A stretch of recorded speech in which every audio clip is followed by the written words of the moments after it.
NFL, where the Chargers plan to hire Mike McDaniel as their next offensive coordinator. That's been confirmed by our Jonathan Jones. McDaniel, who was fired by the Dolphins after 4 seasons as head coach, withdrew from consideration for the Browns coaching search earlier on Wednesday.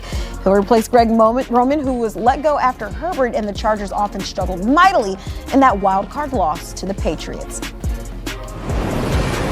We're now bringing the man himself, CBS Sports lead NFL insider Jonathan Jones, for more. And Mike McDaniel, with no shortage of headlines in the coaching carousel this week, the latest surrounding the potential union with Jim Harbaugh out in LA. But JJ, I want to get your latest on what you're hearing.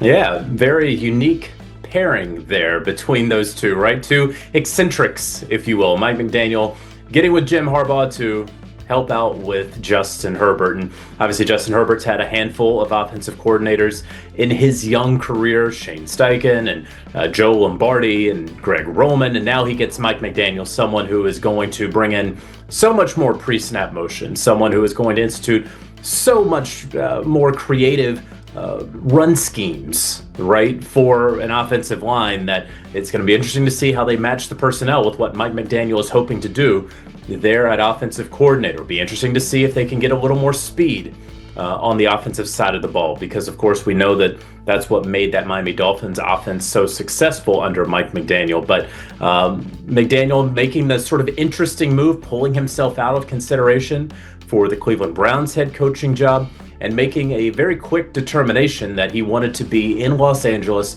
with Justin Herbert, at least in 2026. Okay, well, JJ, there still are, as we stand right now, there's 6 vacancies still out there.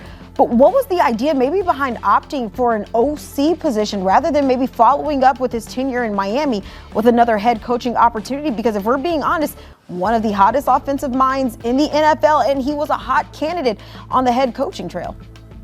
Yeah, it's all about fit, right? It's all about making sure that your next stop is not going to be your last stop after 2 years, that it is going to be successful. And clearly, Mike McDaniel did not like the setup there with the Cleveland Browns, as an example. I would imagine that he didn't like either the quarterback situation, either the front office situation, perhaps the Cleveland Browns' path to the playoffs in the AFC North. Whatever it was, he decided that he would rather be, at best, second in command than being number one. And people always talk about, these jobs, it's just 1 of 32.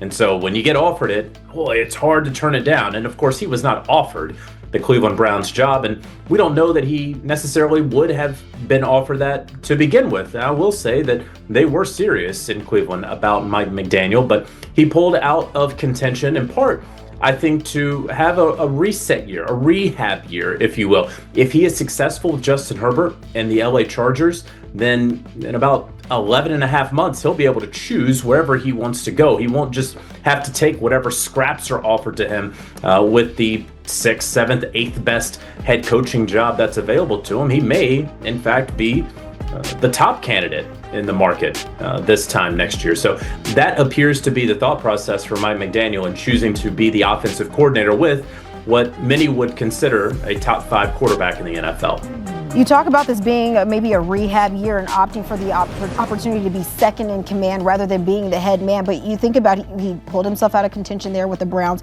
He was in the running for that top spot for Baltimore. You're looking at Vegas. And then also, if this is, say, a rehab year for him, also the Bucs OC opportunity. You're looking at the Eagles.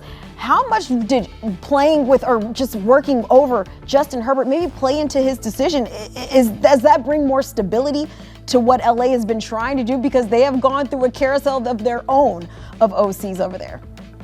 Yeah, it's definitely sort of a bird in the hand, 2 in the bush here, right? He knew that this opportunity with the LA Chargers was right there in front of him. Yes, there were the Tampa Bay Buccaneers, but you don't know about Todd Bowles' job security beyond this upcoming year. Yes, there was the Philadelphia Eagles. A, he doesn't know if he's going to get that job, and it may take a little bit longer. B, there's always something with the Philadelphia Eagles, right? And you're going to have Nick Sirianni there, who is an offensive-minded head coach. Maybe they don't necessarily mesh all that well. Maybe the offensive personnel there isn't what Mike McDaniel necessarily wanted. And look, you always want to choose quarterback, right? And it's hard to argue that when you have Eric Bieniemy taking the offensive coordinator job with the Kansas City Chiefs, if you're not in the running for the Buffalo Bills head coaching job, Baltimore, maybe you don't believe that you're going to get that job. And so really, when you start looking at the top quarterbacks who are out there, Justin Herbert is right there. And if you have the opportunity to run your offense with Justin Herbert, you think there's some meat left on that bone there, then I do understand Mike McDaniel ultimately deciding that. One other place he was in consideration for, the Tennessee Titans. Robert Saleh, the new head coach there with the Titans, he was a top candidate to be the offensive coordinator there in Tennessee. Now they are going to be moving to their plan B, which may very well include Brian Daboll. Now, he's going to be in high demand in a lot of places, and Brian Daboll is going to wait to hear if his number is called for the Buffalo Bills at head coach. But that may now be the new next top target there in Tennessee at OC, now that Mike McDaniel has pulled out. Mike McDaniel got to tinker, what you talked about earlier, tinkering with that speed that he had out there in Miami when he was with Tyreek Hill, and now he gets to play a little bit more now, taking his talents from South Beach to now Southern California with the Chargers. Jonathan Jones bringing the latest. We appreciate you as always. Thank you so much, JJ. Well, McDaniel back to the coordinator role. After 4 seasons as the head man in Miami, he compiled a record of 35-33 in the regular season, but 0-2 in the playoffs. The offense did flourish with a healthy Tua Tagovailoa averaging over 26 points per game over his first 2 seasons. McDaniel will hope to breathe some new life into Justin Herbert and the Chargers offense this time around. John McDermott have now hopped on the carousel. It is spinning fast. So John Harbaugh's gone to the Giants. Kevin Stefanski to the Falcons. Former Packers DC Jeff Hafley is now the head coach of the Dolphins.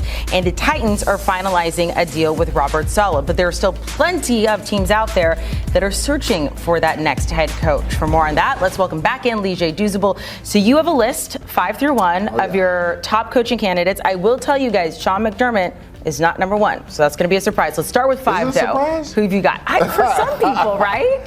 At number 5, Jesse Minter. This is a guy, Amanda, that's bided his time, right? He was a coach at Baltimore and coached many different positions on the defensive side.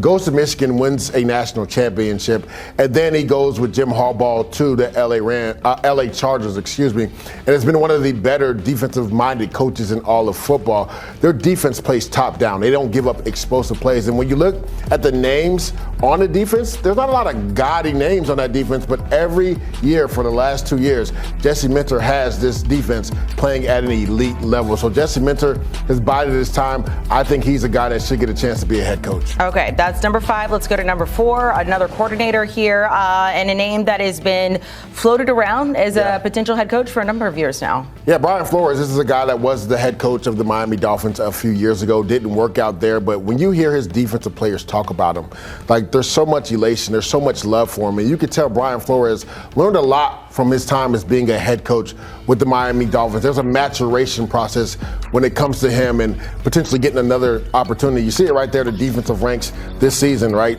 Almost top 10 in every statistical category.